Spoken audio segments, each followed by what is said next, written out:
오늘 하나님께서 우리에게 주신 말씀은 마태복음 4장 17절에서 20절 말씀입니다.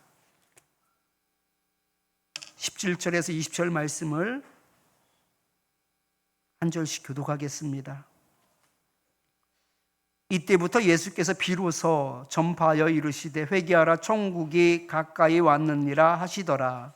갈릴리 해변에 다니시다가 두 형제 곧 베드로라 하는 시몬과 그의 형제 안드레가 바다에 그물 던지는 것을 보시니 그들은 어부라. 말씀하시되 나를 따라오라. 내가 너희를 사람을 낚는 어부가 되게 하리라 하시니. 그들이 곧 그물을 버려두고 예수를 따르니라. 아멘.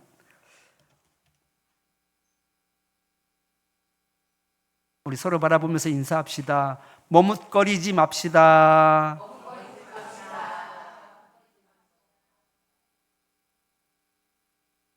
뭘 머뭇거리지 말라고 하시는지 말씀을 통해서 함께 알아보겠습니다. 머뭇거리면 지는 겁니다 라는 말씀의 제목으로 함께 은혜를 나누겠습니다. 모든 것에는요 적절한 타이밍이 있습니다. 한 5년 전 이 설탕 시럽에 과일을 무쳐 파는 탕후루가 선풍적인 인기를 끌었습니다. 2020년부터 점차 탕후루 전문점이 생겨나기 시작하더니 이제는 프랜차이즈 형태로 확장되면서 우후죽순처럼 여기저기에 탕후루 가게가 생겨나기 시작했습니다. 그리고 2023년도에 최고의 전성기를 누렸습니다. 그런데 2년 만에 탕후루 가게가 하나도 보이지 않아요. 찾으려고 해도 찾아볼 수가 없습니다. 탕후루가 인기가 있다 보니 뒤늦게 탕후루 사업에 뛰어든 사람들은 큰 손해를 볼 수밖에 없었습니다. 예전 디지털 카메라가 이 세상에 나오기 전에 필름 시대의 절대 강자가 있었습니다. 아마 여러분들도 아실 텐데요. 코닥입니다. 코닥은 한 세기 동안, 100년 동안 이 필름 시장을 지배하였습니다. 당시에 사진하면 코닥이고 코닥하면 사진이었습니다. 이 사진에서만큼은 영원한 강자로 군림할 것 같았던 코닥도 이 디지털 카메라가 속속 출시되면서 하락의 길을 걷게 되었습니다.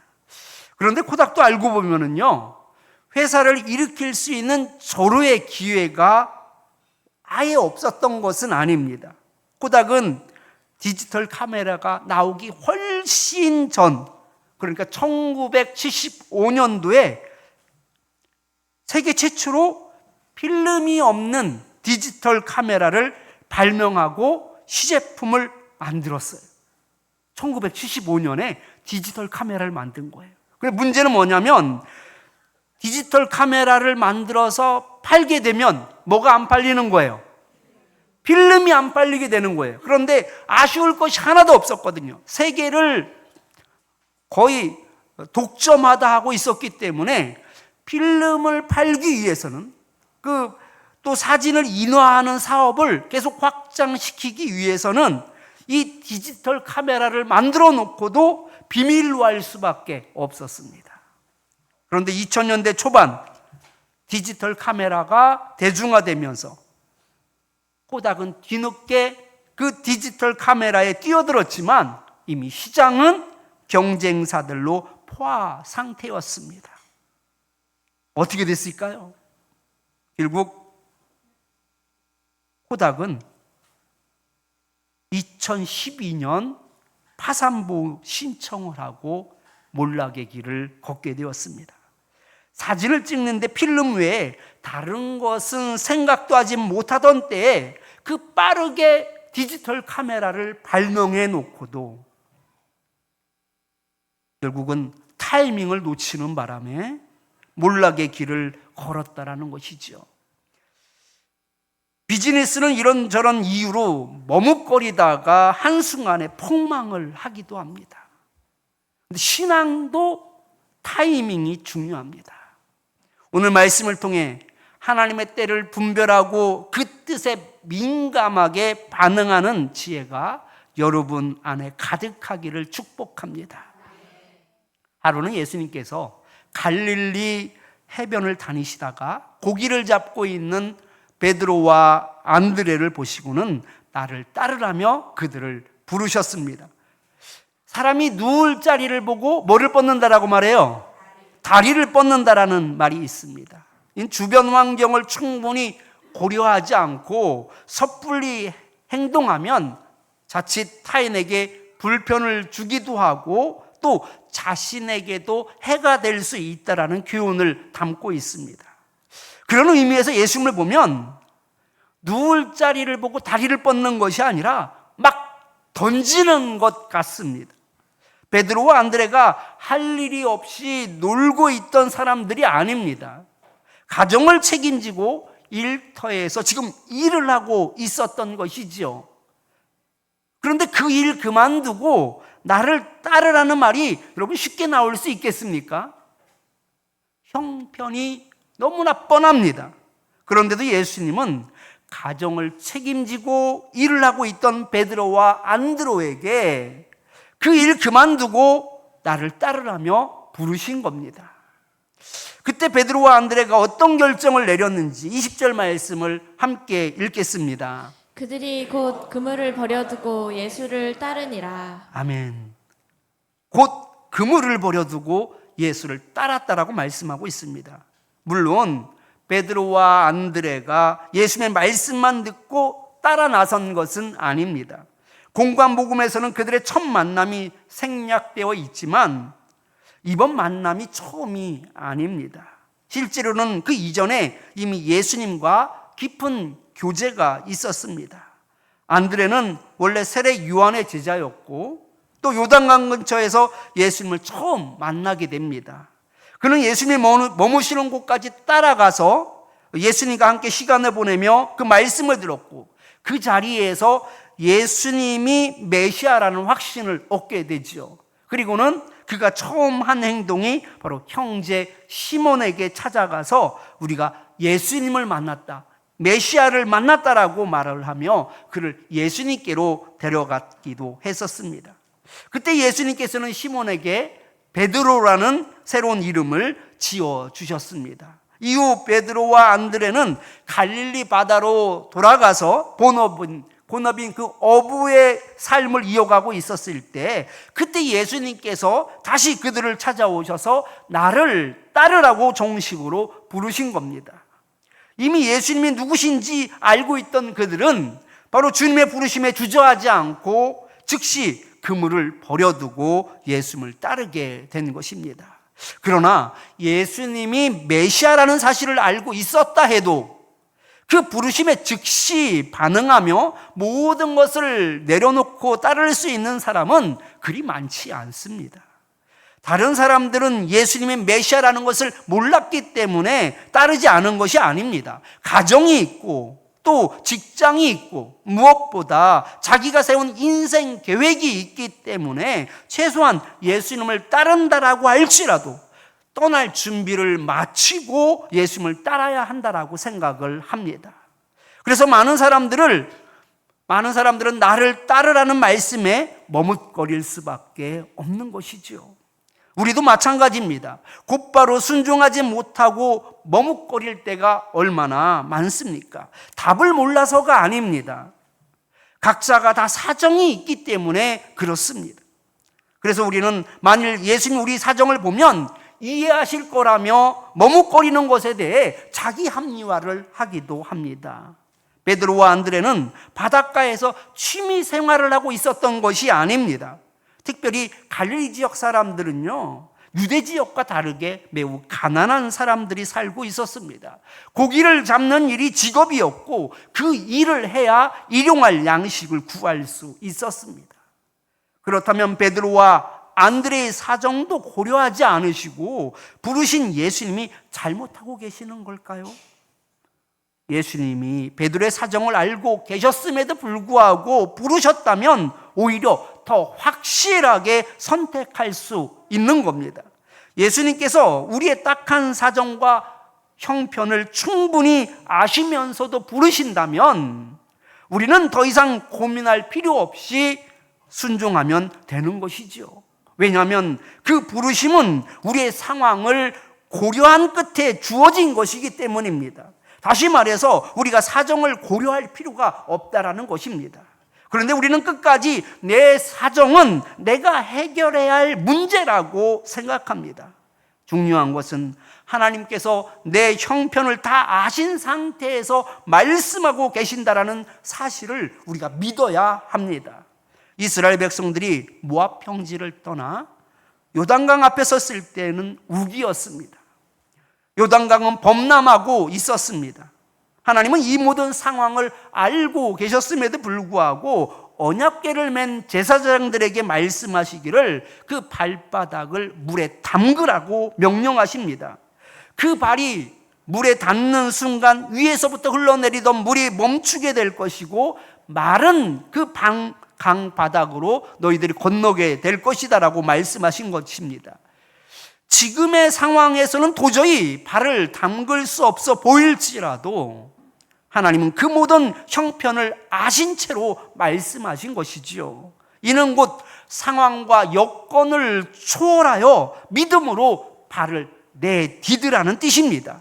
우기가 끝나고 물이 좀 잔잔해지면 그때 순종하겠습니다 라는 말은 누구나 할 수 있습니다. 그러나 하나님은 지금 물이 넘치고 있는 바로 이 순간에 곧바로 순종하기를 우리에게 원하고 있습니다. 한 번은 예수님의 제자가 되기를 원하는 사람이 한 가지 조건을 이야기합니다. 마태복음 8장 21절 말씀을 같이 한번 읽어보겠습니다. 제자 중에 또 한 사람이 이르되 주여 내가 먼저 가서 내 아버지를 장사하게 허락하옵소서. 아멘. 제자는 예수님께 먼저 가서 내 아버지를 장사하게 해달라고 요청을 합니다.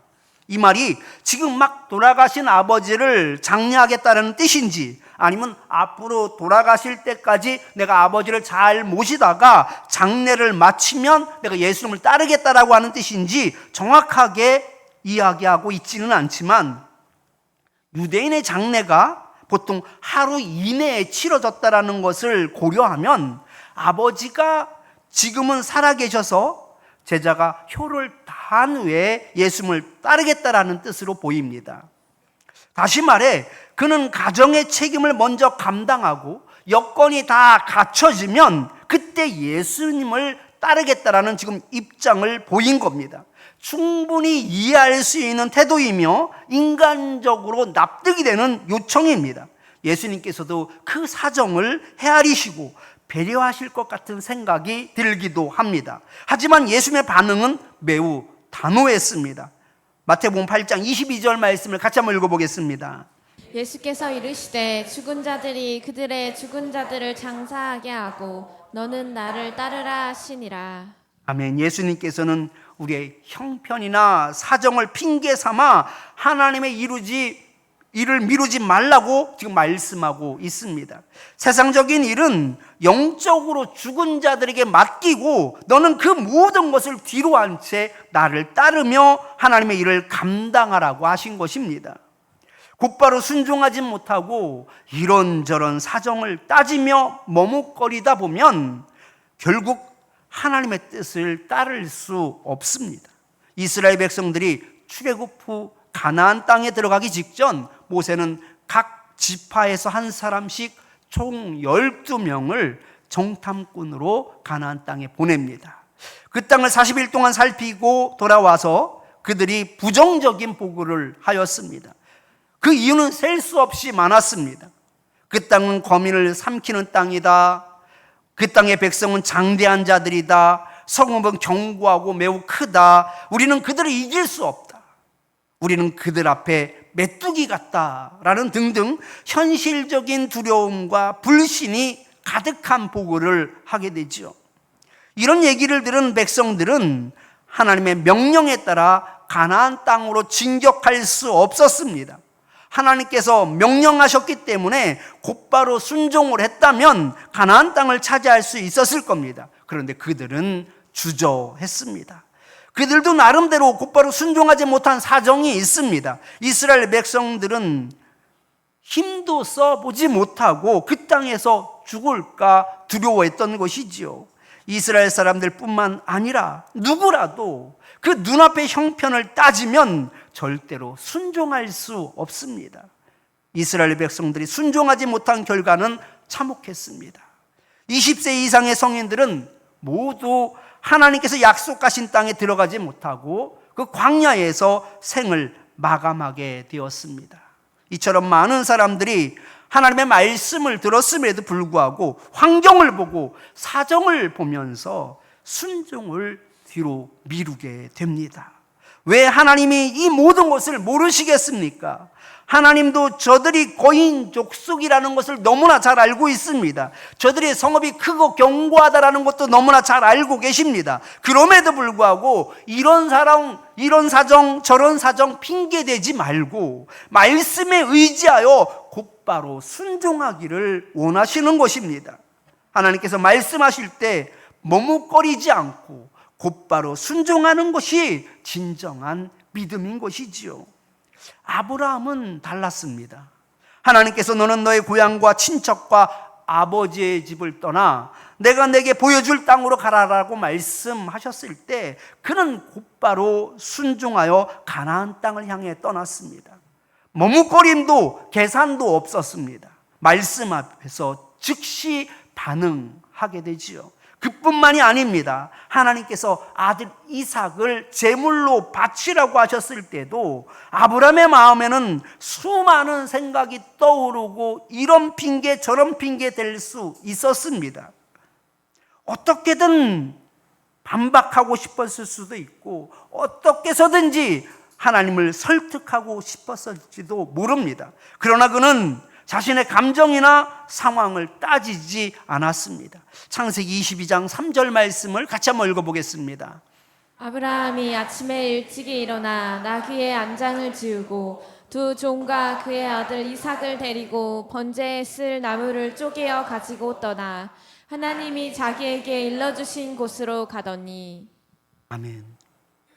하나님의 말씀하시자 언제 그 일을 행했습니까? 아침 일찍 행했다라고 말씀하고 있습니다. 하나님의 말씀을 듣자마자 다음날 아침 일찍 일어나 이삭을 데리고 떠난 겁니다.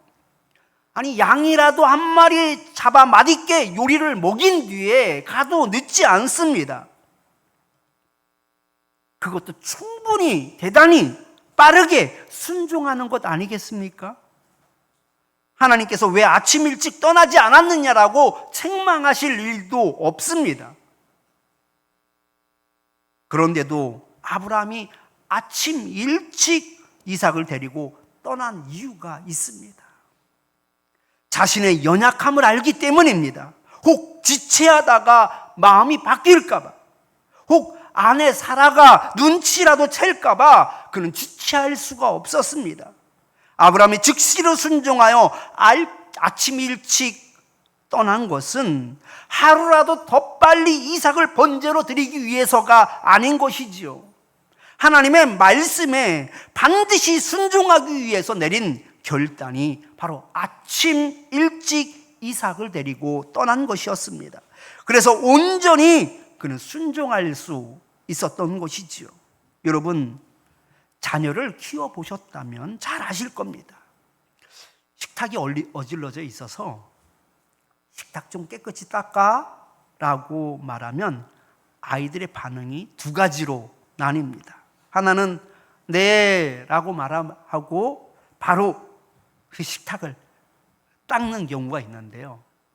어떨 때는 네 이따가 치울게요 라고 말하는 경우가 있습니다. 나중에 치우겠다라고 말하는 아이들을 보면 높은 확률로, 물론 우리 집 얘기입니다. 높은 확률로 닦을까요? 안 닦을까요? 안 닦습니다.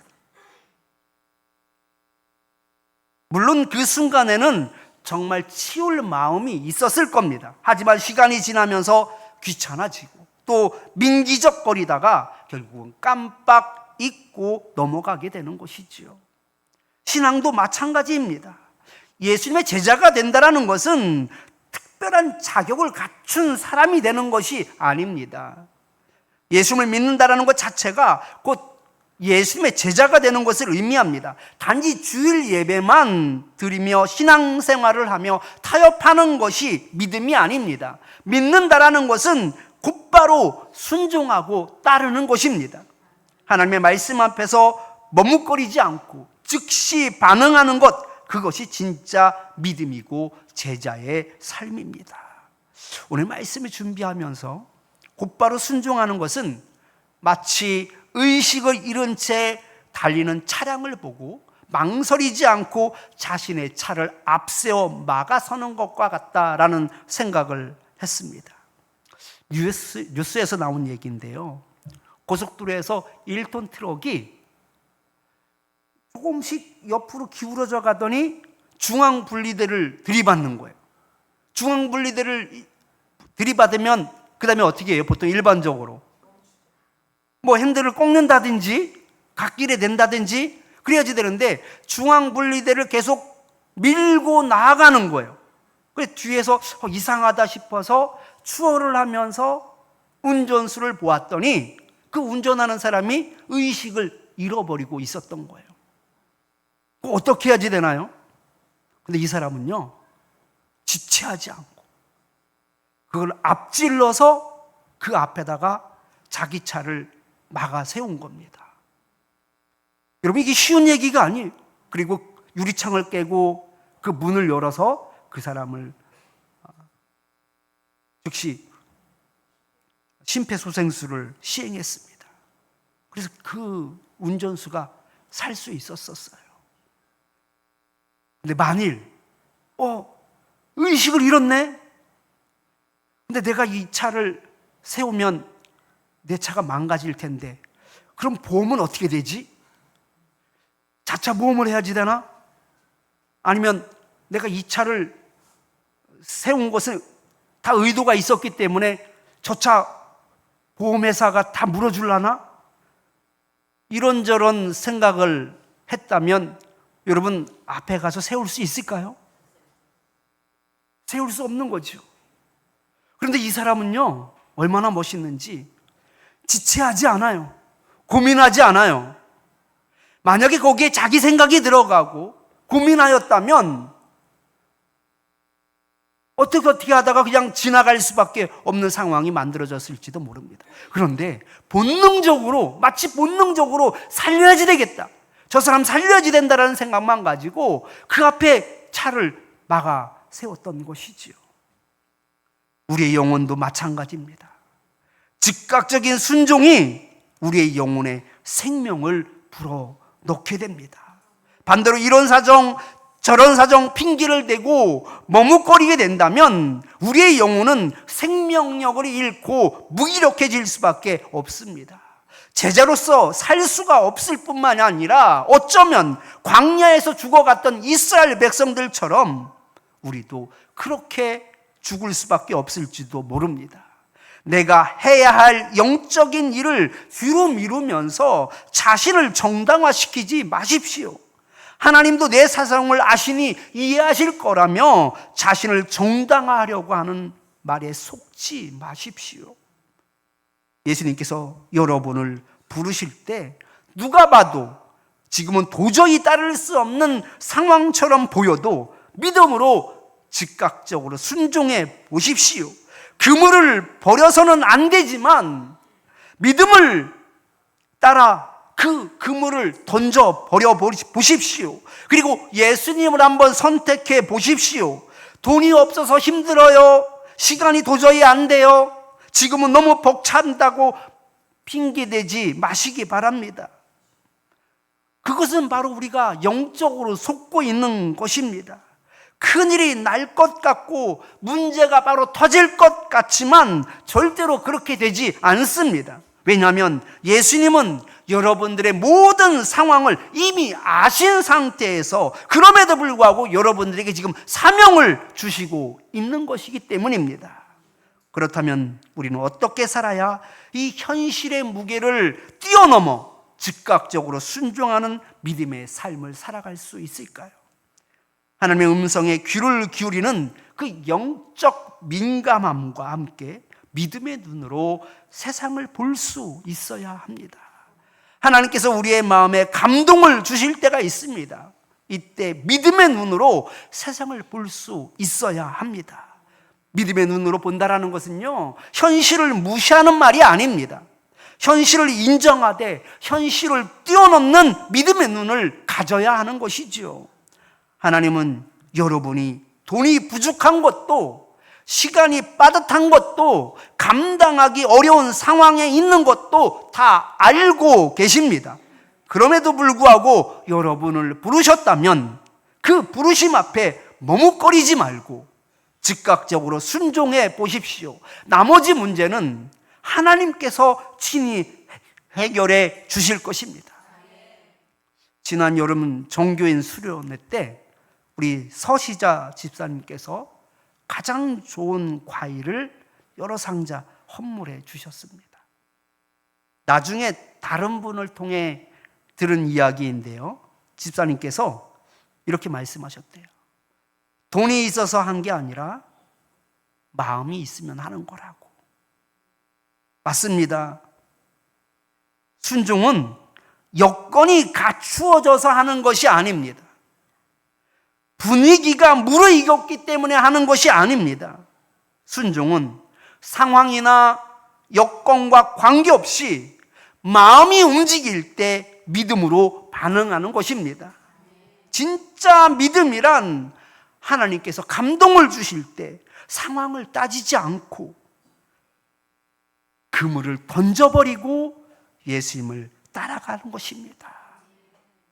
이제는 우리 참빛교회 성도님들 모두가 베드로와 안드레처럼 하나님의 뜻을 알게 되고 하나님의 마음을 깨달을 때마다 더 이상 주저하는 인생이 아니라 곧바로 순종하여 예수님을 따라가는 참된 제자가 될 수 있기를 축원합니다. 말씀을 기억하면서 우리 세 가지 기도 제목 가지고 함께 기도하겠습니다. 말씀 앞에서 머뭇거리지 않고 계산하지 않고 즉시 반응하는 믿음을 갖게 하옵소서 하면서 기도하겠습니다. 눈앞에 형편과 사정에 갇히지 않고 하나님께서 이미 준비하신 길을 담대히 걸어가게 하옵소서 라면서 기도하겠습니다. 세 번째는 하나님의 음성에 귀를 기울이고 그 뜻에 민감하게 반응할 수 있는 영적 감각을 주옵소서 라면서 기도하겠습니다. 이 시간 우리 주여 한번 부르짖고 함께 기도하겠습니다. 주여! 하나님 아버지 감사합니다. 하나님 아버지, 저희들에게도 베드로와 안드레와 같은 믿음을 허락하여 주시옵소서. 말씀 앞에서 머뭇거리지 않게 하여 주시옵소서. 계산하지 않게 하여 주시옵소서. 내 생각을 투영하지 않게 하여 주시옵소서. 상황을 보며 환경을 보며 이런 사정 저런 사정으로 핑계대지 않게 하여 주시옵소서. 믿음으로 그물을 버릴 수 있는 자가 되게 하여 주시옵소서. 믿음으로 즉각 반응하는 저희들이 될 수 있게 하여 주시옵소서. 그리하여 베드로처럼 안드레처럼 주님을 따르는 주의 제자들이 되게 하여 주시옵소서. 눈앞의 형편과 사정에 갇히지 않게 하여 주시옵소서. 하나님께서 이미 준비하신 길을 담대히 걸어갈 수 있는 믿음을 허락하여 주시옵소서. 내 형편을 다 아심에도 불구하고, 내 상황을 다 아심에도 불구하고, 그렇게 순종할 수 없음에도 불구하고, 물에 발을 담글 수 없음에도 불구하고 우리에게 그렇게 하라고 말씀하시는 것은 하나님 그렇게 해도 가능하기 때문임을 하나님 믿음으로 고백할 수 있기를 원합니다. 그래서 두려워하지 않게 하여 주시옵소서. 핑계대지 않게 하여 주시옵소서. 이런 사정 저런 사정에 갇히지 않게 하여 주옵소서. 사탄의 속삭임에 속지 않게 하여 주시옵소서. 하나님 마음에 아픈 자들이 되길 원합니다. 하나님의 마음을 붙잡는 자들이 되기를 원합니다. 그리고 마음을 따라 순종할 수 있게 하여 주시옵소서. 무엇보다도 하나님의 음성에 귀를 기울이게 하여 주시옵소서. 그 뜻에 민감하게 반응하는 저희들 될 수 있게 하여 주시옵소서. 영적으로 깨어있게 하여 주시고 영적인 감각이 살아있게 하여 주셔서 어떤 상황에서도 주저하지 않게 하여 주시며 본능적으로 순종하는 자가 되게 하여 주시고 본능적으로 아침 일찍 일어나 움직이는 자가 되게 하여 주시며 본능적으로 그물을 버리는 인생이 되게 하여 주시어서 하나님 안에서 뜻을 이루는 저희들 되게 하여 주시옵소서. 예수님 이름으로 기도드리옵나이다. 아멘.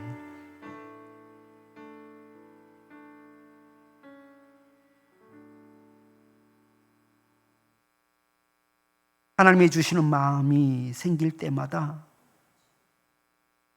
하나님 제 사정 아시잖아요. 제가 얼마나 힘들어하는지 아시잖아요. 시간이 너무 빠듯한 것 아시잖아요. 지금 형편이 안 되는 것 너무나 잘 아시잖아요. 제가 이 문제 해결되면 순종하겠습니다라며 마치 이렇게 말하면 하나님도 이해하실 거라는 착각에 빠져 살 때가 얼마나 많은지 모릅니다. 이런 핑계 저런 핑계 대며 자기 합리화를 하며 포장할 때가 얼마나 많은지 모릅니다. 하나님, 믿음이 없었기 때문임을 고백합니다. 이런 사정 저런 사정 다 아시는데도 불구하고 우리에게 사명을 주신 것은 그 일을 감당할 수 있기 때문임을 하나님 믿음으로 고백합니다. 세상 사람들이 볼 때는 그렇게 하면 망하고 그렇게 하면 다치고 그렇게 하면 절대로 뜻을 이룰 수 없지만 하나님이 다 아시는 상황 가운데에서 우리에게 일을 맡기신다면 우리가 믿음으로 발을 내디딜 수 있게 하여 주시옵소서. 즉각적으로 본능적으로 순종하는 자들이 되게 하여 주시옵소서. 형편에 갇히는 자가 되지 않게 하여 주시옵소서. 담대히 주님께서 만들어 놓은 그 길을 걸어가게 하여 주시옵소서. 하나님의 음성에 늘 귀를 기울이게 하여 주시고 주님이 주시는 마음을 힘써 붙잡는 자들이 될 수 있게 하여 주셔서 그때마다 민감하게 반응하게 하여 주시고 그리하여 베드로처럼 안드레처럼 그물을 버리고도 예수님을 따를 수 있는 자들이 되게 하여 주시옵소서. 예수님 이름으로 기도드리옵나이다. 아멘. 말씀을 기억하며 찬송가 449장 하나님께 올려드리며 준비하신 예물을 하나님께 올려드리겠습니다.